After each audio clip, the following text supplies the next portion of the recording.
Nah, di situ akan dikirimkan dalam bentuk bytes data. Makanya kalau Anda pernah sudah memulai mempelajari bagaimana menulis ke dalam TXT atau ke dalam file, pasti pertama kali dia harus mengkonversi ke dalam bentuk bytes. Seperti itu.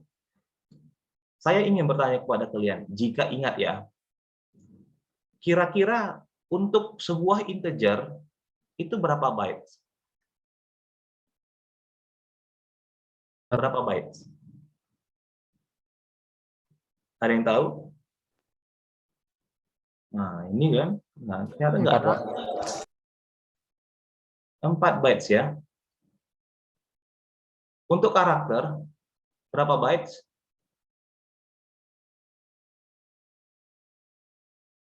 Ada yang tahu? 2 bytes. Loh. Saya mau tanya sama si Kevin.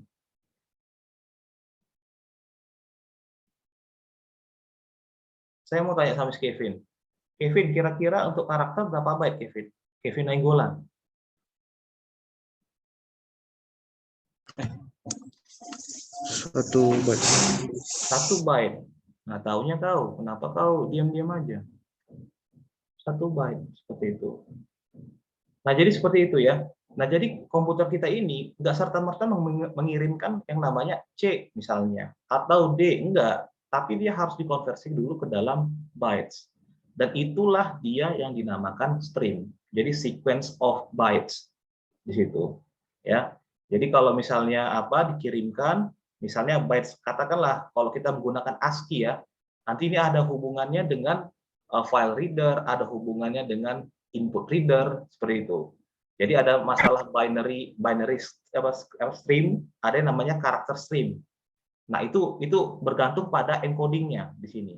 Ada ASCII, ada UTF-8, ada UTF-32, banyak ya untuk encoding seperti itu. Tergantung Anda menggunakan encoding apa di komputer Anda, seperti itu ya.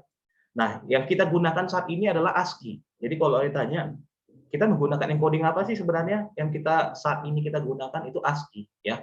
Seperti itu. Nah, kalau misalnya Anda ya yang menggunakan keyboard dengan karakter Jepang, Korea itu bukan ASCII lagi ya. Mungkin saja saya masih menerka-nerka, mungkin saja itu UTF-8 atau mungkin saja itu UTF-32 atau 16. Kita nggak tahu di situ. Kecuali Anda ingin tahu ya. Seperti itu.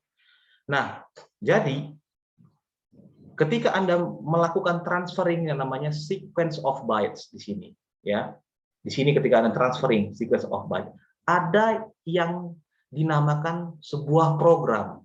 Nah, program ini atau aplikasi inilah yang akan kita fokuskan, ya, inilah yang akan kita fokuskan. Kenapa demikian? Karena program inilah yang akan mengkonversi dari si bytes tadi, sequence of bytes, menjadi yang human readable, ya, yang bisa dibaca oleh manusia, ya, seperti itu. Nah, kita akan fokus di sini, bagaimana kita menangkap yang namanya sequence of bytes tadi, kita konversi menjadi tekstual, seperti itu, ya.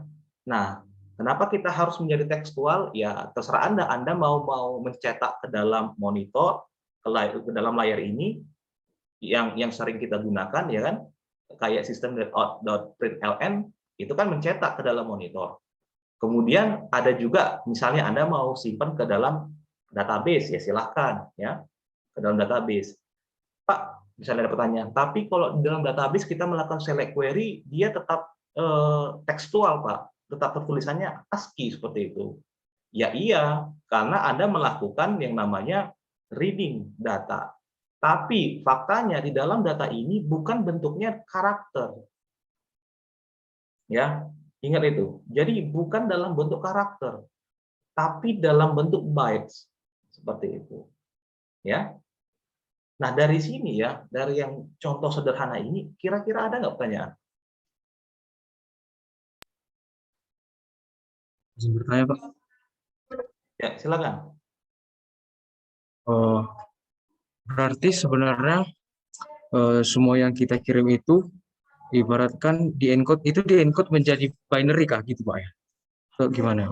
Ya, Nah, tergantung encoding Anda gitu loh. Jadi kalau Anda kebutuhannya dalam bentuk harus dalam bentuk bytes ya. Nah, dalam bentuk bytes ya silakan treat itu sebagai byte seperti itu. Nah, tapi intinya kalau dia sudah berhubungan dengan aplikasi ya, itu sebenarnya bukan karakter yang seperti Anda lihat, enggak seperti itu. Yaitu dalam bentuk sequence of bytes. Loh Pak, tapi kan kalau kita coding kan nggak perlu kita konversi kayak gini, gitu. Ya baru kali ini aja kita ketemu. Iya, itu kan sudah dilakukan di dalam dari komputer itu. Misalnya Anda menggunakan library, ya kan sudah dilakukan konversi dari semacam apa namanya yang tadi inputan si dari komputer keyboard kita menjadi bytes, kemudian dikonversi lagi menjadi sesuatu hal yang dikenali seperti itu ya. Makanya saya bilang tadi itu ada programnya. Nah, contohnya seperti ini. Kalau Anda menginstal yang namanya OS, ya, operating system, apakah itu Linux, apakah itu Windows, itu kan sudah by default sudah diinstal yang namanya beberapa driver untuk mengenali inputan dari si keyboard. Tanggap? Nah, dia harus dikonversi seperti itu. Nah, masalahnya apa? Kalau seandainya kita punya aplikasi sendiri nih ceritanya, ya, punya aplikasi sendiri. Kemudian kita ingin menampilkan, ya kita harus buat sendirilah versi kita kan, untuk mengenali apakah dia itu teks ataupun dalam bentuk misalnya bytes atau binary di situ, ya kan? Nah, nanti masalah encoding di situ. Nah, jadi pengalaman saya dulu, kalau misalnya ada transaksi ya, ini pengalaman saya, misalnya dalam bentuk teks ya, biasanya hasil dari mesin itu masih ada menyisihkan sedikit karakter aneh. Apakah itu dalam bentuk apa namanya new space atau dalam bentuk new line, maksudnya enter. Dan itu kalau misalnya Anda treat sebagai teks biasa, itu pasti akan error. Untuk Anda tidak lanjuti, untuk Anda proses menjadi sesuatu hal yang lain, itu akan menghasilkan error. Nah, itu akan disesuaikan dengan yang namanya encoding tadi. Biasanya pada umumnya kalau Anda menggunakan data transfernya itu dalam bentuk misalnya XML, kalau pernah dengar XML, sorry. Nah, kalau Anda pernah dengar yang namanya XML file, ataupun dalam ya XML file lah, Anda encode lah sebagai UTF-8. Nggak pernah ASCII, nggak pernah. Ya. Begitu juga misalnya dalam bentuk CSV, separated value. CSV ini enggak. Separated value. Anda akan treat sebagai UTF-8. Nah, ya. Nah, jadi fokus saya di sini adalah Anda nanti akan bekerja dengan program di mana program ini akan membaca inputan itu, kemudian Anda olah, kemudian Anda transfer. Nah, proses yang terjadi di dalam itu adalah proses konversi dari yang tekstual menjadi bytes ataupun sebaliknya dari bytes ke tekstual seperti itu. Nangkap ya. Jadi mesin itu nggak akan pernah kenal yang namanya karakter biasa itu dalam bentuk bytes ya. Oke, ada pertanyaan lagi?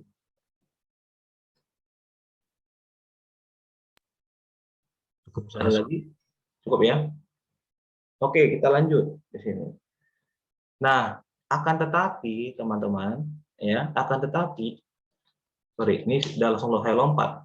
Akan tetapi, ya, ketika Anda mau membuat sebuah aplikasi, di mana aplikasi Anda itu akan menerima inputan dari sesuatu hal, apakah itu apa namanya barcode reader, apakah itu scanner, apakah itu keyboard, ya silakan.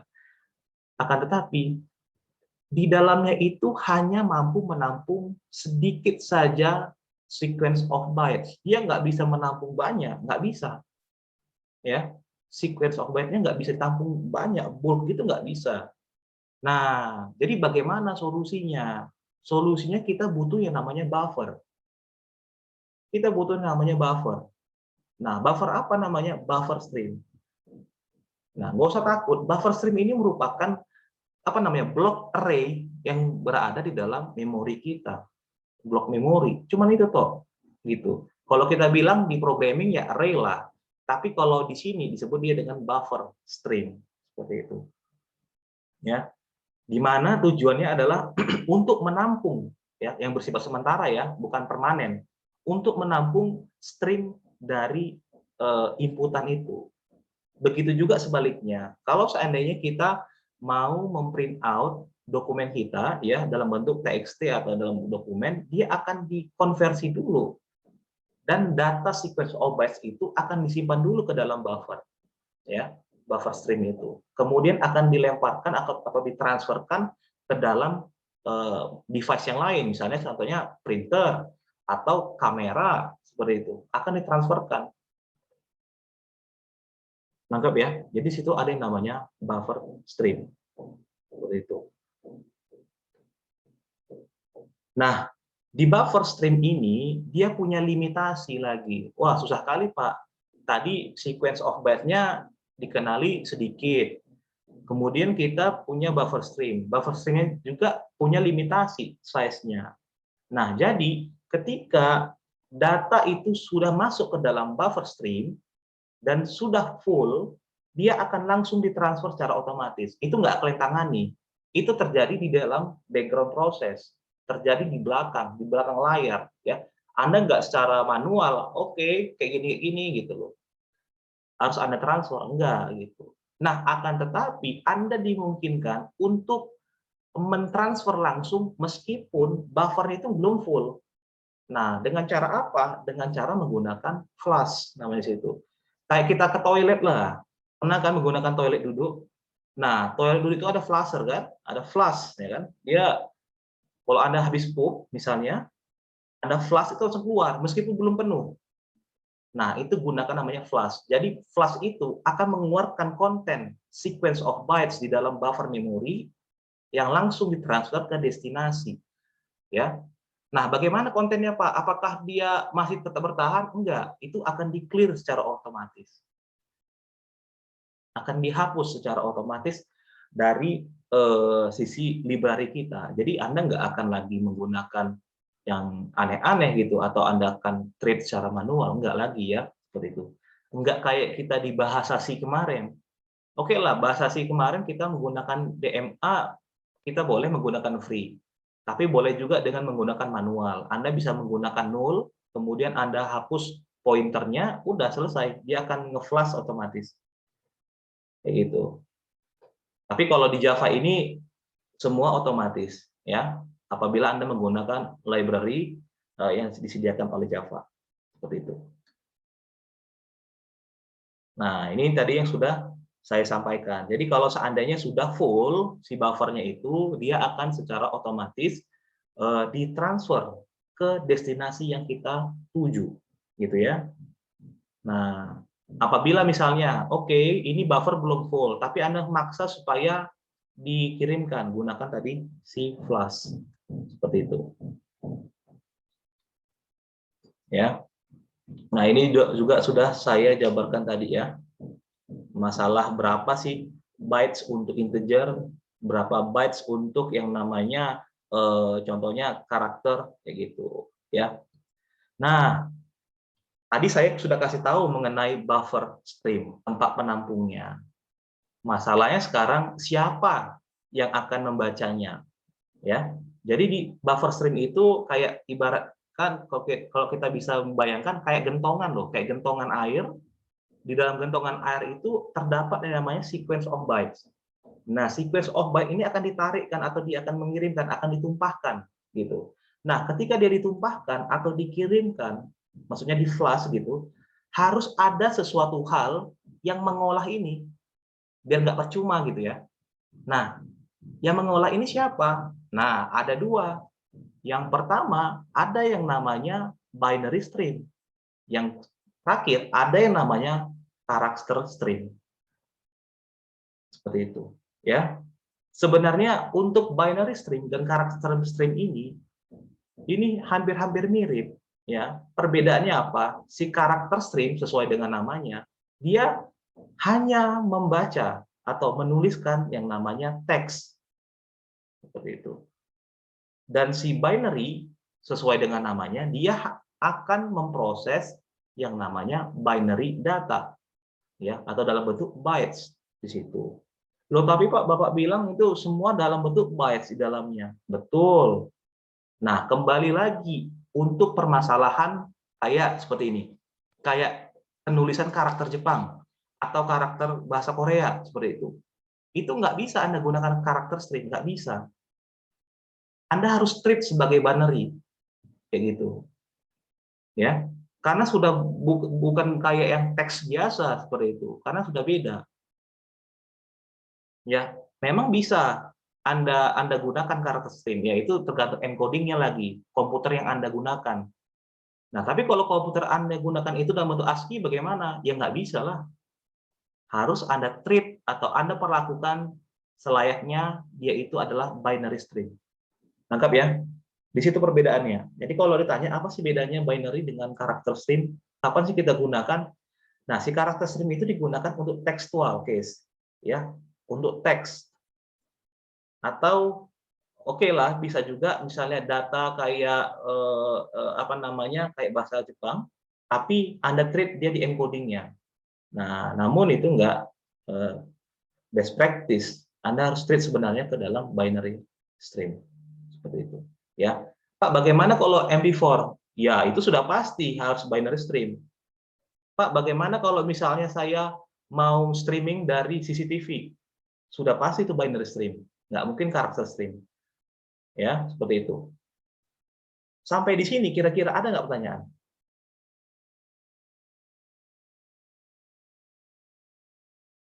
Wah, ini biasa juga nggak ada pertanyaan.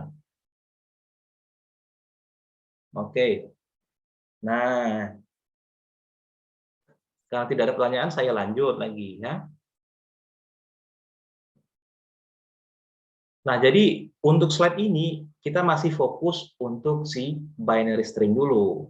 Nah, di dalam binary string lagi-lagi ada dua, ya, si input stream dan si output stream. Sesuai dengan namanya, input ya menghandle yang namanya input, output ya menghandle yang namanya output, ya kan? Ini merupakan kelas di Java. Ini juga merupakan kelas di Java, seperti itu, ya. Kelasnya apa ya? Abstrak kelas. Nah, saya ingin bertanya kepada teman-teman, ada nggak yang tahu apa sih sebenarnya abstrak kelas itu?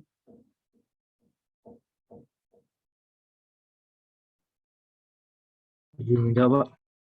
Sorry, ayo siapa yang bisa? Baik, izin menjawab Pak, ini Matthew, Pak. Jadi Ya, kalau menurut saya sendiri, Pak, abstrak class ini ibaratkan sebenarnya seperti blueprint-nya dari sebuah blueprint mungkin, Pak. blueprint dari blueprint. Oke. Iya, Pak. Kemudian apa yang membedakan dengan misalnya Nah, hmm, yang membedakan dengan kelas biasa, abstrak kelas ini kelas yang masih belum bisa diinstansiasi atau belum bisa dijadikan objek. Jadi abstrak kelas ini harus di extend oleh kelas anakannya nanti gitu, Pak. oke, good. Belum bisa ya. Nanti putus ketika ada interview itu. Bukan belum bisa, memang nggak bisa Anda jadikan objek atau Anda create objek di situ, nggak bisa memangnya. Jadi di-treat lah atau diperlakukan sebagai tipe data nantinya. Contohnya kemarin kan yang sudah kita pelajari seperti itu. Nah, jadi di input stream juga input stream di abstract class juga sudah ada diimplementasikan ya. Jadi sebagian ya mungkin 70% tergantung Anda bagaimana how to implement-nya kan. 70% mungkin sudah diimplementasikan, 30% mungkin belum, ya silakan seperti itu. Ya. Nah, itulah dari dia ya. Nah, jadi kita berbicara sekarang fokusnya untuk binary stream. Binary stream itu kita bagi dua lagi ya. Ada yang namanya input stream dan ada yang namanya output stream.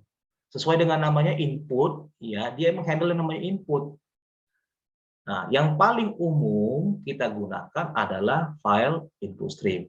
Apabila Anda akan bekerja dengan file misalnya membuka file TXT, apa bukan TXT sih sebenarnya MP4, apakah Anda membuka yang namanya file yang bukan TXT ya, TXT file seperti itu.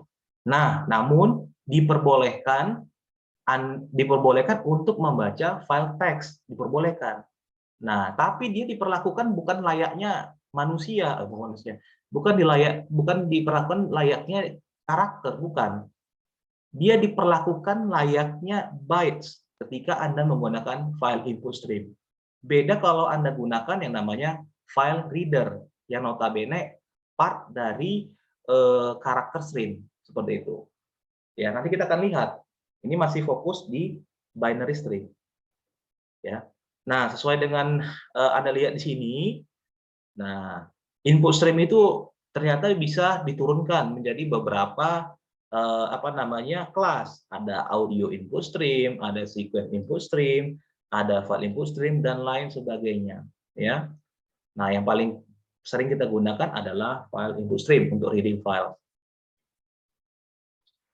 Oke. Nah, ini juga untuk output stream. Karena tadi kita menemukan adanya file input stream, di sini juga ada file output stream untuk menulis ke dalam sebuah file, ya. Nah, ketika dia menulis bukan lagi dalam bentuk binary, karakter, tapi dalam bentuk binary, ya, seperti itu. Kalau misalnya Anda buka lah, contohnya paling simpel seperti ini. Kalau Anda punya file .exe, ya, executable, Anda klik kanan, Anda buka as notepad. Nah, ketika Anda buka, itu dalam bentuk binary, udah karakter aneh, ya. Nah, di situ sebenarnya aplikasi Notepad itu mengkonversi dari binary menjadi tekstual, seperti itu. Dia di-convert, tapi nanti bentuknya jadi karakter aneh. Kalau Anda penasaran, cobalah gitu loh. Dia berusaha, Notepad kita tuh berusaha menerjemahkan binary yang ini menjadi teks. Meskipun nanti ketika Anda baca, nggak ngerti sama sekali, tulisan apa ini? Ada petak-petak kayak, ada apa kayak gitu, angka-angka yang aneh seperti itu. Itulah dia. Ya. Oke, ini perihal binary stream untuk output stream-nya. Nah, bagaimana untuk kasus si apa namanya karakter stream? Dia ada yang namanya stream reader dan stream writers. Ya, stream reader dan stream writers. Ada reader, ada writer. Seperti itu. Pokoknya intinya kalau misalnya Anda menemukan, misalnya ada pertanyaan, misalnya pilihan ganda ya, ada kata-kata input output itu artinya binary, ya seperti itu. Ada input output itu artinya binary. Tapi kalau ada buntutnya reader dan writer itu artinya adalah karakter string. Kayak gitu cara membedakannya. Jadi kalau misalnya saya buat pertanyaan, manakah dari pilihan berikut ini yang merupakan bagian dari maksudnya file reader atau bukan file reader, tapi karakter reader, karakter stream. Nah, Anda baca di situ. Kalau Anda menemukan input dan output itu bukan bagian dari karakter stream, melainkan dari bukan dari binary stream, tapi dia adalah karakter stream. Ingat itu ya. Jadi kalau ada misalnya pertanyaan seperti itu, Anda bisa menjawab. Ya, seperti itu. Contohnya seperti ini. Kalau Anda lihat ya, nih ada reader, reader. Ini untuk kasus reader. Nanti kalau writer, ada tulisannya writer. Nah, kalau Anda lihat, kita kembali lagi ke yang sebelumnya. Kalau kita lihat yang sebelumnya. Nah, ini kan kalau untuk yang binary stream ada output, ada output, ada output, ada output. Jelas ya? Di situ yang membedakannya. Nah, kalau di input, ada input, ada input, ada input, dan ada input. Ya, jadi Anda kalau misalnya ada pertanyaan, sudah bisa Anda menjawabnya dengan benar, seperti itu. Ya, ini oke. Sorry. Wah, hang nih. Oke, kita sekarang berbicara mengenai reader. Nah, reader itu ada banyak, ya. Ada input stream reader, ada pipe reader, buffer reader, dan lain sebagainya. Ya, yang paling sering kita gunakan, saya langsung tahu, adalah si buffer reader. Ini seperti itu, ya. Ada si buffer reader yang sebentar lagi kita akan lihat. Nah, ini oke lah, Anda sudah tahu lah input stream ya untuk sesuai dengan namanya untuk menghandle yang namanya input ya, biasanya dengan menggunakan apa namanya? Menghandle inputan dari si keyboard seperti itu. Bahkan scanner lah. Scanner yang Anda misalnya Anda punya device scanner itu gunakan input stream atau Anda punya yang namanya barcode reader gunakan input stream. Seperti itu ya. Nah, inilah dia untuk si. Nah, jadi tadi saya sudah sampaikan, apa sih yang sering kita gunakan, kelas apa? Yaitu kelas buffer reader. Buffer reader sesuai dengan namanya, yaitu dia akan membaca dan akan ditampung terlebih dahulu. Akan tetapi, ketika dia menggunakan buffer reader, dia butuh yang namanya input stream reader. Ya, input stream reader ini ya tergantung kalian. Kalau kalian mau baca dari CMD, ya gunakan system.in. Ya, atau Anda misalnya mau membaca dari TXT langsung dalam bentuk pad-nya ya. Pad dari file Anda itu ya. Seperti itu.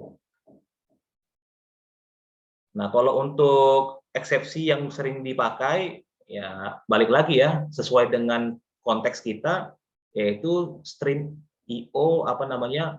Operation, maka kita gunakan exception IO exception ya.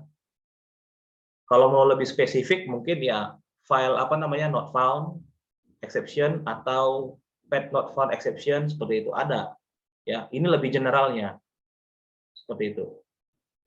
Ya kalau penasaran ya pingin lebih tahu lagi silakan baca Javadocs lah. Rajin-rajin Javadocs. Nah, ini di sini dikasih contoh adalah membaca inputan dari CMD atau terminal. Jadi Anda ngetik kayak kita biasa ya lewat CMD. Nah, di sini akan meminta apa namanya ya inputan Anda. Kalau di Basasi kemarin kita kan menggunakan apa namanya scanf ya. Kita menggunakan scanf. Kemudian kita treat dia sebagai karakter.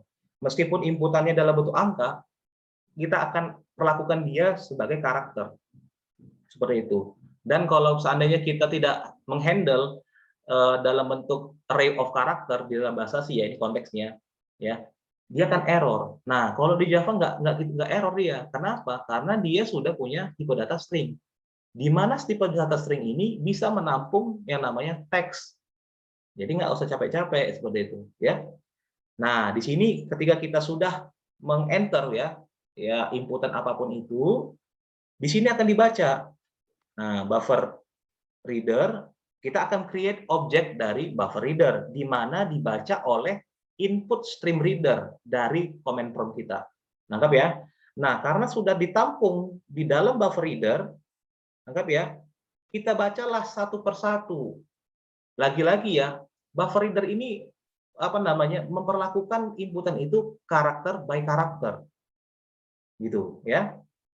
Dia akan melakukan karakter by karakter, ya. Dibacanya satu, tek tek tek tek tek. Oke. Ketika read line itu sudah satu plot gini teksnya. Nangkap ya? Nah, kemudian Anda print out menggunakan misalnya sistem.out println ya, println. Oke, str. Di sini akan mencetak di terminal Anda akan mencetak inputan Anda tadi. Seperti itu.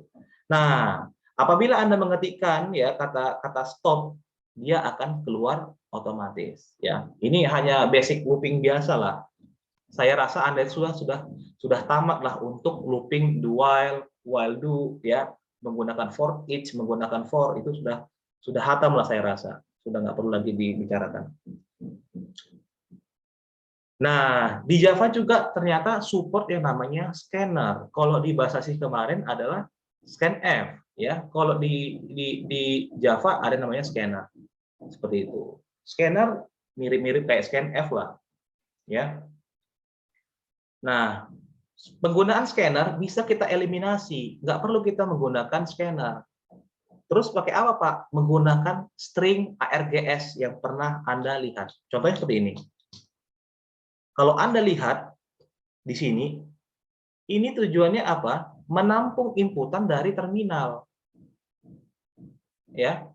Jadi ada beberapa pendekatan untuk membaca inputan dari terminal. Anda boleh menggunakan seperti ini, buffer reader, ya, yang diikuti oleh si input stream reader. Anda juga boleh menggunakan dari sini, argumen dari driver kita, metode dari void main. Boleh.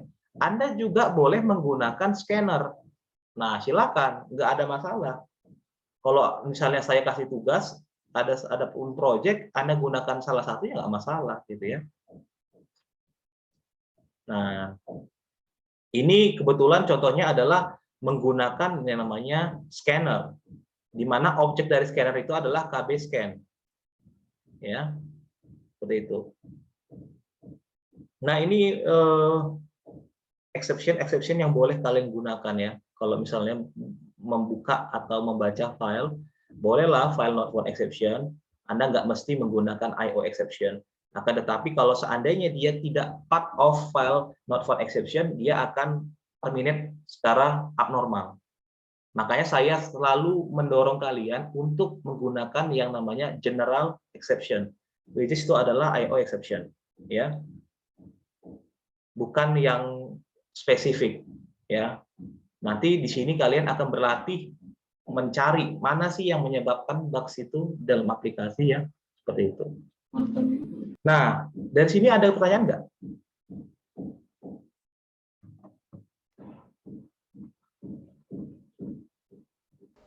Sebentar, Pak. Ini saya udah coba ngebut ini.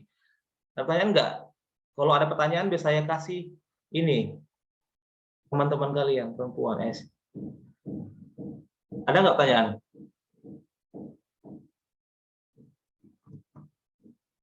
Ada? Tidak? Wah, kok nggak ada? Kalau saya lihat dari catatan saya, kayaknya juga udah mau ini.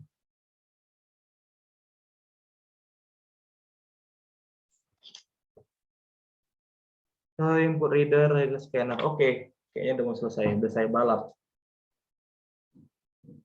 Nggak ada ya? Nah, apa? Sorry?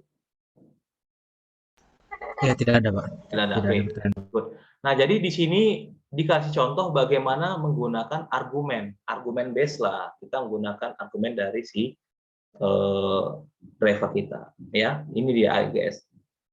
Nah, di sini kita akan menggunakan apa namanya kalau udah kayak gini? Kalau sudah ada input,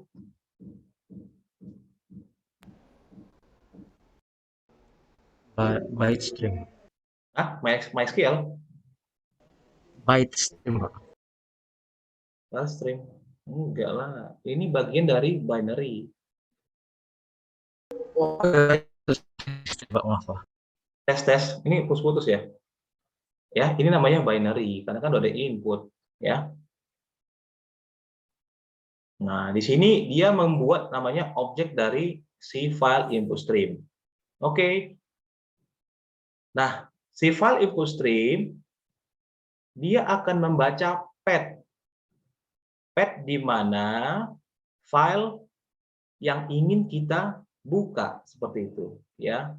Akan tetapi path-nya itu akan diketikkan langsung ke dalam CMD kita.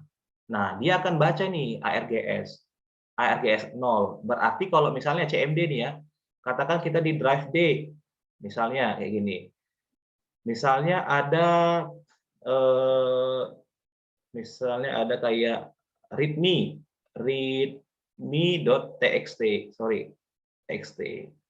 Kemudian di ini ada lagi misalnya mode read atau mode on lah. Oke. Nah, saya ingin tanya, kalau dikatakan kalau dikatakan ARGS 0, ini yang mana? Inikah, atau yang inikah?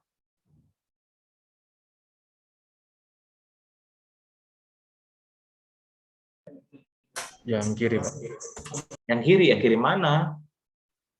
Coba. ARGS, Pak. Nah, ARGS. Kalau saya bilang ARGS 0, itu yang mana? Apakah si readme txt kah? Apakah si mode kah? Apakah si on kah? Readme, Pak. Jelas mana si Dewa ini? Jelas?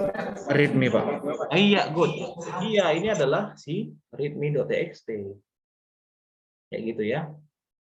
Jadi bisalah kalian. Kalau misalnya mode berarti dia adalah ARGS si 1, ya kan? Kalau untuk si on ARGS 2. Jadi sepanjang apapun dia bisa dipegang lah, bisa dibuat lah begitu. Ya. Nah lagi-lagi ya di sini karena dia menggunakan yang namanya binary, kita mau buat dia apa namanya tekstual, kita harus melakukan casting. Ya, di sini kita ubah jenis kelaminnya dari binary menjadi karakter. Makanya di sini di cast satu persatu. Karakter apakah dia? Satu, satu, satu begitu loh. Nah, setelah di cast ya, dia akan ya menjadi tekstual seperti itu. Nah, setelah kalian baca, ini wajib kalian close. Ketika Anda menggunakan atau menginvoke yang namanya close method, di sini terjadi yang namanya flashing di sini. Semua data yang ditampung di dalam memori kita akan di-flash, akan dibuang, atau akan dikirimkan kalau setelah kita pakai gitu. Ya. Jadi itu sangat penting sekali. Kalau enggak dia akan menumpuk di dalam memori. Jadi harap diperhatikan. Ya. Pengalaman saya implikasinya ini pernah kelihatan kalau misalnya Anda bekerja dengan TXT files ya yang ukuran giga itu sangat dimungkinkan ukuran giga. Kalau nggak ada flash itu tiba-tiba aplikasi kalian itu close secara otomatis.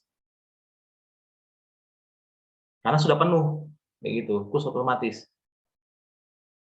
Ya, jadi tolong kalian yang ingin menjadi seorang programmer, silakan aware dengan untuk close dari metode ini. Seperti itu ya. Nah, hampir sama untuk yang lain ya. Silakan Anda lihat, ya, nggak ada yang beda. Ketika Anda mau meng-read atau meng-write juga sama. Anda harus close objek yang dari si penulis dan atau si pembaca, ya, reader atau writer. Ini juga sama, nggak ada yang lain. Oke. Nah, ini masalah yang kita kemarin ya. Ini nggak perlu saya ajari lah. Ini masalah formatting lah, ya. Yang sering saya gunakan kayak misalnya Anda misalnya string, misalnya TMP, Anda mau ngetik apa gitu ya dalam bentuk string, kemudian Anda mau system.println gitu ya. Nah, Anda tinggal gunakan tmp.format itu bisa ya. Atau bukan tmp sih, string.format. Nanti Anda bikin di sini formaternya apa, misalnya D, which is itu adalah untuk integer. Kalau Anda bikin %f, ini untuk float. Anda bikin apa namanya string s, ini adalah string kayak gitu. Ini format aja sih sebenarnya. Nah, ada pertanyaan? Sampai di sini sudah saya balap. Wah, tinggal 5 menit lagi. Ada pertanyaan, teman-teman? Ini saya lihat ini cuma 18. Sebenarnya kalian ada berapa sih? 56 ya? Izin menjawab, Pak. Total Ya, kami itu ada 53 orang. 53. Ini kemana semua? Ketua? Izin Pak, mungkin ada beberapa dari kami yang masih baru keluar karantina dan sekarang masih baru masuk kampus, Pak. Jadi ada kegiatan atau kesulitan di antara mereka untuk akses. Karantina. Sulit juga. Aduh. Gimana ya?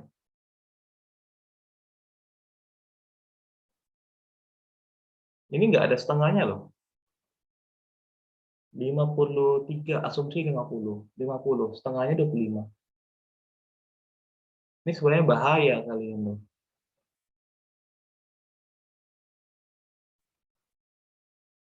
Saya coba. Benar berbahaya. Dan bahkan kalian itu nggak ada yang izin jika nggak masuk. Ini nggak ada yang izin loh.